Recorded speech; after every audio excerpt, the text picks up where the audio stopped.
কোন ছেলে যদি ভালো কাজ করে, কোন সুনাম অর্জন করে, তাহলে সেই পিতা মাতার সুনাম হয়, ঠিক কিনা বলেন?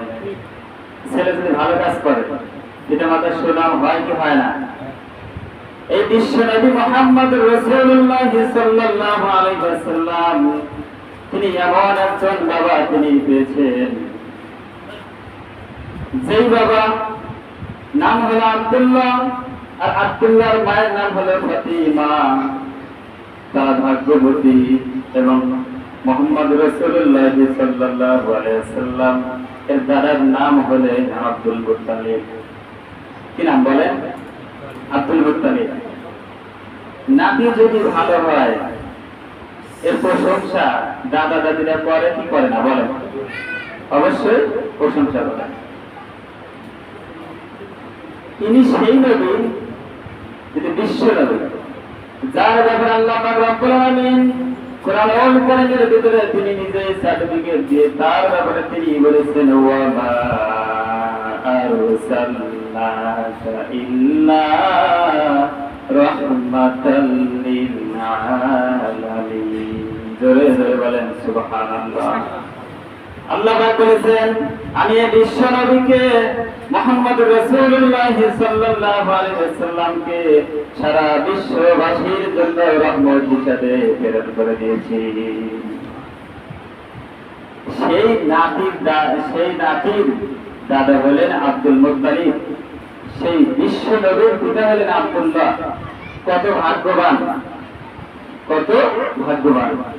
আমাদের ছেলে যদি একটু বড় ধরনের কোন চাকরি করে, কোন সরকারি চাকরি যদি পায়, তাহলে পিতা মাতার এত আনন্দ লাগে। সারা গ্রামে মিষ্টি খেলে মসজিদে মিষ্টি দান করে, মসজিদে মিষ্টি দেয়। আর বিশ্ব নবীর দাদা আব্দুল মুত্তালিব আর বাবা হলেন আব্দুল্লাহ। তাহলে মন দিয়ে বোঝে তাদের কত আনন্দ।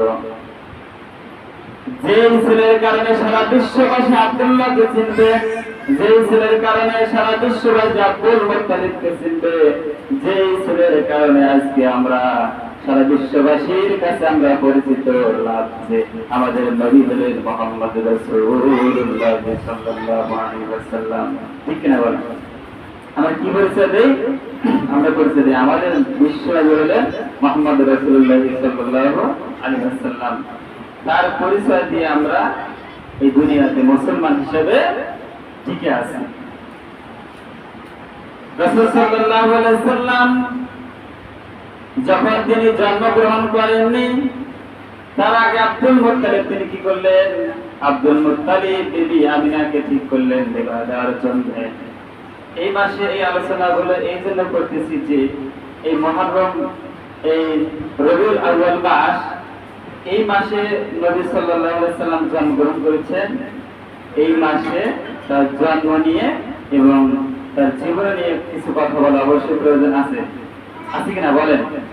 অবশ্যই আছে।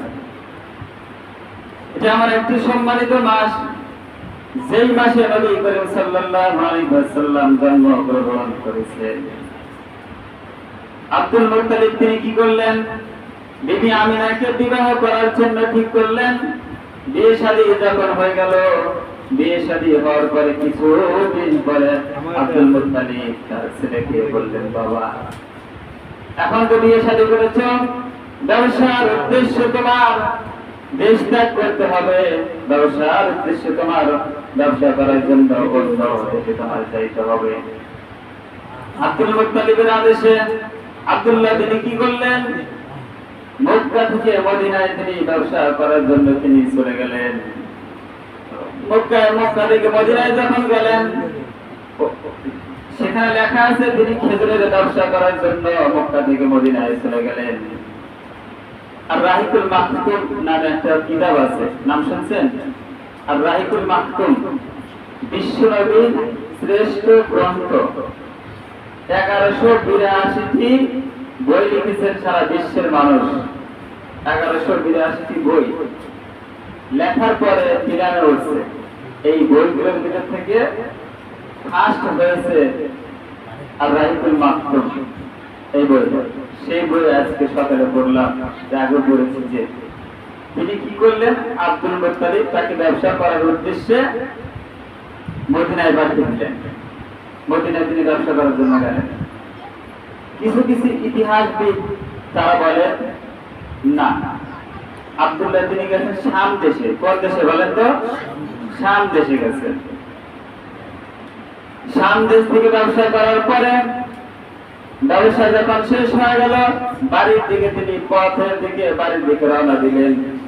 রওনা দেওয়ার পরে মক্কার কুরাইশ বংশের অনেক লোকজন শাম দেশে ব্যবসা করার জন্য সেখানে গেছিলেন।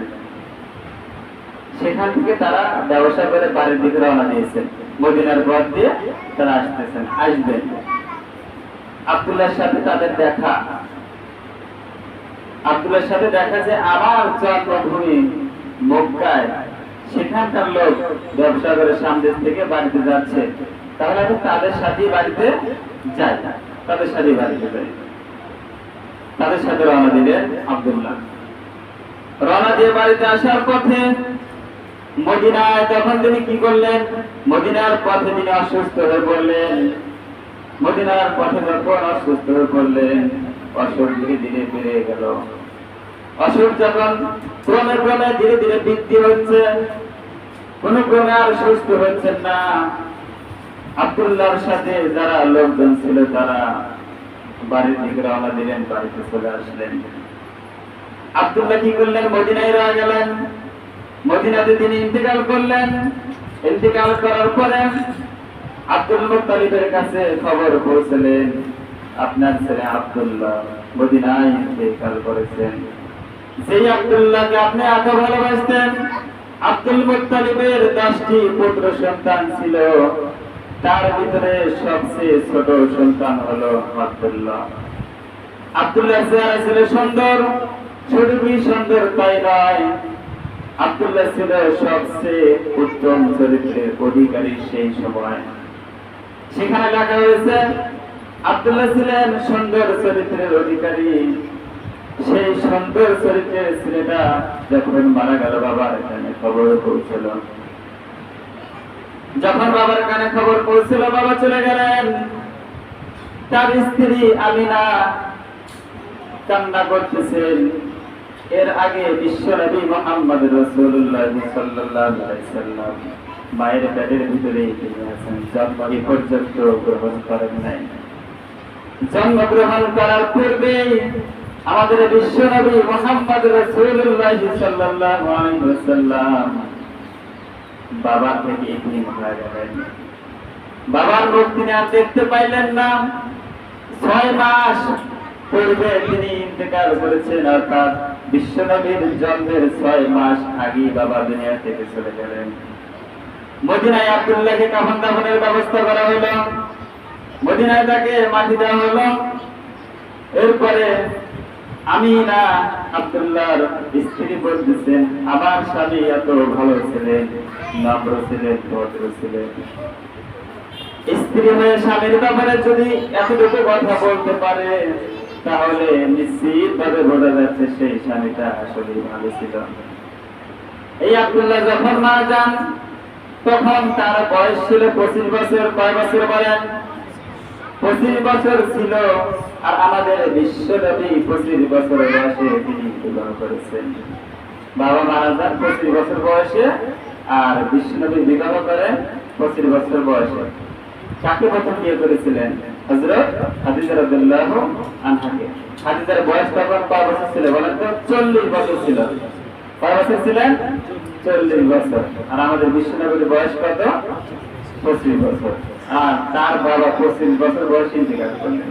কত ছোট বয়সে দুনিয়ার মার ত্যাগ করে চলে গেলেন।